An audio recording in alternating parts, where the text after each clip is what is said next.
my name is Amir Hossein Sadeghi-Manesh. I am currently working in group of Matthew England at Coventry University, and our work is supported by UCAT project. So in this talk, first I will tell you the question of interest, and then 3 approaches to answer this question, and we have a comparison. So let's say you have n variables x1 until xn, unknowns or indeterminates, and you have several polynomials on these variables f1 until fm, and you have some relations, and by relation I mean equality, inequation, smaller than or equal to or greater than, and the same. Then consistency question says, is there any choice of values for x1 until xn such that conjunction of these relations, this polynomial having this relation with 0, like smaller than or 0 or equal to 0, this conjunction of these relations, polynomial relations, hold. There is also a satisfiability question which asks the same thing, but now you have conjunction of disjunction of polynomial relations. We also have quantifier elimination, which you can have not only existential quantifier but also universal quantifier, or some variables can be unquantified. But here today we only focus on the consistency, because if you can answer consistency question, then you can answer the satisfiability and quantifier elimination questions as well. So let's use an example. We will use this example until the end of the talk. So I have 2 variables, x and y. I want to ask the question, are there choices of values for x and y such that x squared plus y plus 2 squared being greater than 1, and at the same time y being greater than x squared plus 1. Okay, so I have conjunction of polynomial inequalities here. So it's a consistency question. So let's check our example visually. The first inequality is a polynomial with the center 0, minus 2 and radius 1, and it asks us to be out of this circle, not on the circle, not inside, but outside the purple colored region. The second inequality is defining a parabola, and the region of interest is above the parabola. And when you ask conjunction of 2 inequalities, it means taking intersection of the solution set. So taking intersection, it becomes above the parabola. So that's visually. If we could plot something and look at it, maybe we could answer it easily, but the thing is that the number of variables may be large, let's say 10 variables or something. Then you cannot draw pictures like 2D or 3D. And also the polynomials in the equations or inequalities can be complicated. So here we had circle and parabola, but maybe you have a complicated curve. Then this makes it hard to answer the consistency question by plotting pictures. Therefore, we need algorithmic tools. Luckily, there is an algorithm called Cylindrical Algebraic Decomposition, or CAD for short. It is invented by Collins. You can see at reference number 4, which references are listed at the last slide you will see at the end. So let's describe it in simple words. You fix an order between your variables. You give the polynomials in your inequalities equations as the input. There are polynomials involving all the variables. Then you do one-step projection to eliminate the greatest variable, xn.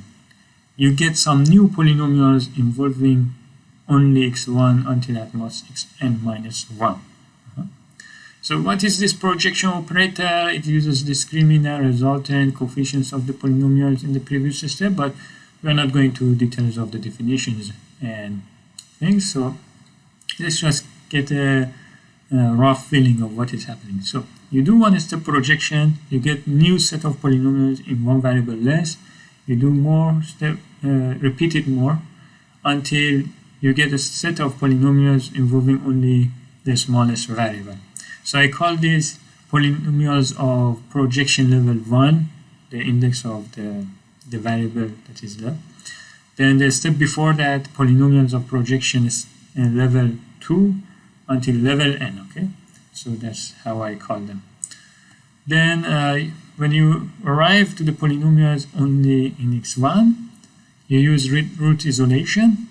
You get the solutions of the polynomials in this level, and you add some more points between each two sequel root, or before the first root and after the last root.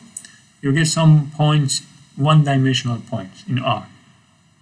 Then you do one step lifting. What is the exact definition of lifting? Let's just skip that. So you use the polynomials in projection level 2 and the points in lifting level 1, and you get some new set of points in R2 with 2 coordinates, and you do the lifting until you get full dimensional points. It's a finite set of points in Rn, and now there is a fact that the initial conjunction of polynomial relations is satisfied if and only if at least one of the points here satisfy them. Otherwise, it's unsatisfiable. So that's one fact. And because it's a finite number of points, then you can check them, and the algorithm can make decision and terminate. So visually, you had on another example, you had a parabola in a circle. You do one step projection, you get some polynomials involving only x. If you get y greater than x, so you eliminate y and you remain by x. Then the roots are -1 and 1, and then you have some points before, after, and between, and then you lift them. You get 23 regions and 23 sample points. So here you see this is one region, and this part of parabola is the second region, this part is third, and this part of this vertical line is the fourth region. This point alone itself is the fifth region, and then the sixth region. There are 23 regions, and you need to pick one point from each of them that the algorithm is producing them. And it can answer the question, it's satisfiable or it's not satisfiable, the conjunction of polynomial relations. But one thing to worry about is that the number of cells, this is also another fact, grows doubly exponentially. So there is an interest to come up with other algorithms that can terminate faster before like checking all of these points. Anyway, this algorithm CAD is implemented already in Maple in a package called regular chains, and regular chains has several outputs, 3 outputs. I asked all 3, and I didn't ask Maple to show the result. I just used the code tools package of Maple to measure how much resources like memory and time is consumed until the computation finish. So you see that it takes memory at least 6.1 until 19.1 megabyte, and CPU time at least 62 milliseconds until 156 milliseconds. Yeah, so this is what already, so this is computing all 23 for the example that we had. Okay. Now, another alternative is using NLSAT, which is invented by Jovanovic and Demora, which you can see at the reference number 3.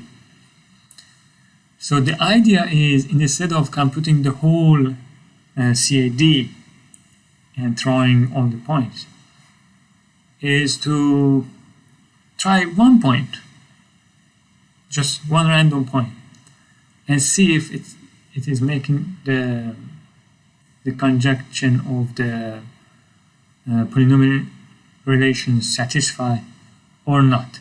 If it satisfied them, then terminate the algorithm, say it's satisfied, and the point is one example of the choices that you can pick up. If not, then find the biggest cell containing that point with respect to the polynomial relations that it didn't satisfy, and call it a bad cell. Now find a new point out of this bad cell and try it, and repeat this. So each time you learn, you end up with it is satisfied, or you learn a new region that any point there will not satisfy the relation.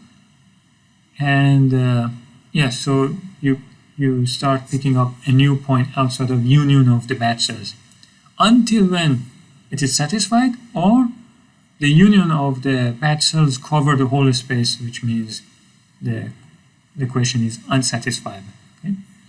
And these cells now can have overlap, so it's not, the composition is kind of covering. Okay? So this is not implemented in Maple currently. We made a package called UCAT and we implemented this NLSAT there. I call it NLSAT simple because we still hadn't optimized our implementation completely, so it's just a simple implementation of NLSAT. And I tried it on the example. It says it is satisfiable, and one example of the choices is 0 and 3. And you also have the info level. By increasing the level, info level can be 0 up to any number. 0 means just show the output, and if it is a number other than 0, it means show some extra information for the user, like what is happening inside the algorithm. And here I chose 2 to see what is happening. So it says first I pick up the point 0, 0. It doesn't satisfy, not because of first relation, it is outside of the circuit, but because of the second relation, it is not above the parabola. And then it doesn't compute the whole projections. No? It computes only the projection with respect to the parabola, and only compute one cell, not all the cells, that contains this point, which is everything below this parabola, this big region, and it calls it a bad cell. Okay, you find here it says x being free, minus infinity to infinity, and then for each x, y being smaller than x squared plus 1, which is describing this region. Then it tried to find a point outside of this region, and it picked up the point 0, 1. It's not below the parabola, it's on the parabola. It checked it, and again it is not satisfying the second relation. So it built a bad cell containing that, which is the parabola, the curve itself. So up to now he learned 2 bad cells.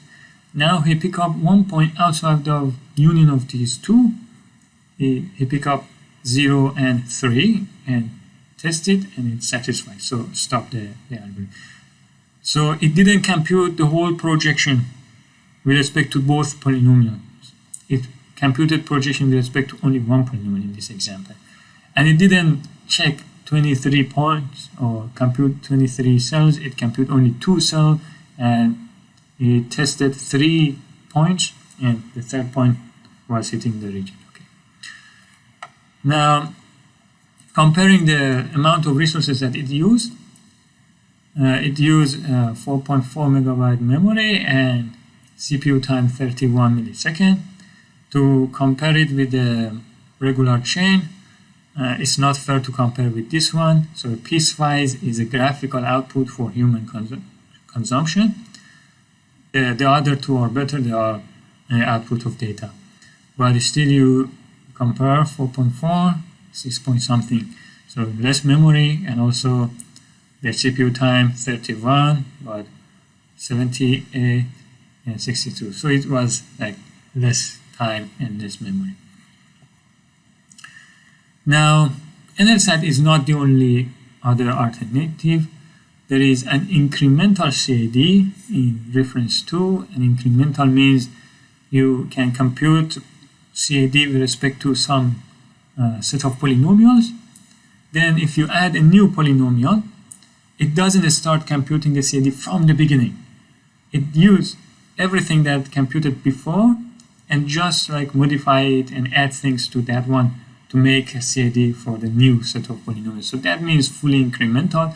It is in reference to, but we didn't pick up the fully incremental yet. Yeah, we pick up a simple short version of it for now. We will implement the fully one later in paper. So what is the idea in the simple incremental version is to do the whole projection. Okay?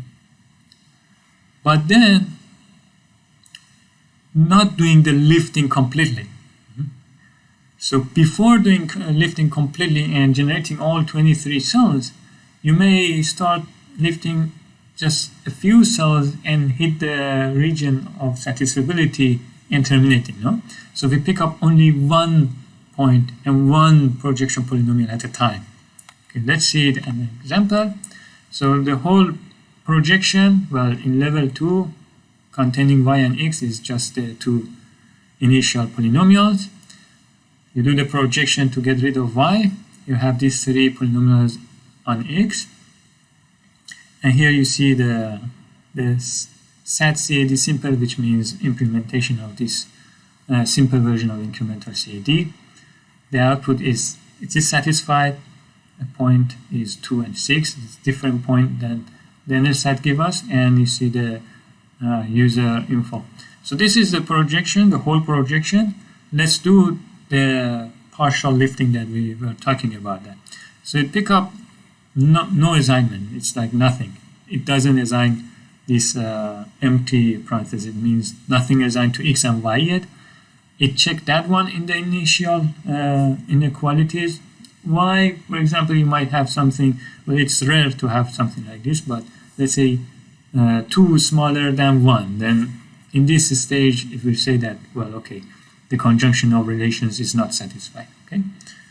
Well, we don't have such a trivial thing, so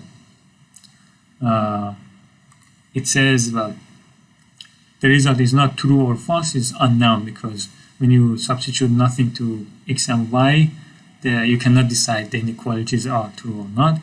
Then it pick up one polynomial from the projection level 1, x minus 1, and it tries to lift this. So it substitutes every assignment into this, which means nothing, just it remains x minus 1 itself. And then it computes the roots, isolate the roots, 1, and pick up, let's say, 1 point before and after. And if there is more than one solution, then some points between them. So 0, 1, and 2. And I told you that we pick up one partial point. So I pick up x equal to 2. I put 2 into the initial two inequalities. It still cannot decide false or true. So it says unknown. So I need still to leave more. I don't go to check x equal to 1 or x equal to 0. It's like a tree growing on the leaves, making new branches, etc. So I keep continuing this until I cannot continue, and then I go back into the tree, and then I try another branch. So and then x is equal to 2. If I want to go one step more, I need to assign something to y. So I pick up a polynomial in the projection of level 2. I pick up this one, and when you put x is equal to 2, then the equation gives you one solution, y equal to 5. You pick up 1 point before and after as well, so you have 3 new points, 2, 4, 2, 5, 2, 6. As I said, we only check 1, so let's check 2 and 6. You substitute them into initial inequalities and it satisfies them. So it stopped. It didn't go to compute all 23 cells, and the first fully dimensional point that it tried was successful. If you want to consider number of partial points, it tested 3. Okay? and the user info here describing that. Anyway, so here is still saving time, like not doing the whole lifting. Let's compare it with the regular chain completing the whole CAD. Our simple incremental uses 4.6 megabyte memory and 47 millisecond CPU time. It's still less than that. One method is better. We cannot say that NLSAT and this simple incremental CD are always better. This example we were lucky. Maybe another example will not be that lucky, but at worst cases they should take similar amount of time. But anyway, so for sure it's not always the case that they are better, but how often it is better, we will like run these things on some data set to make some conclusion later. But before that, we are going to implement more alternatives. So one other thing was that we said simple incremental CAD, but there is more advanced or more incremental CAD, which also save computation in the projection phase, etc. So we will implement that. There are also other methods like NuCAD or CAD-CAC. We will implement all this, and when we have all of these implemented in one platform, Maple, then we will do a fair comparison for them. And there is also another future work to do backtracking and integration with a SAT solver of Maple. So that's our future work. And these are the references. Thank you for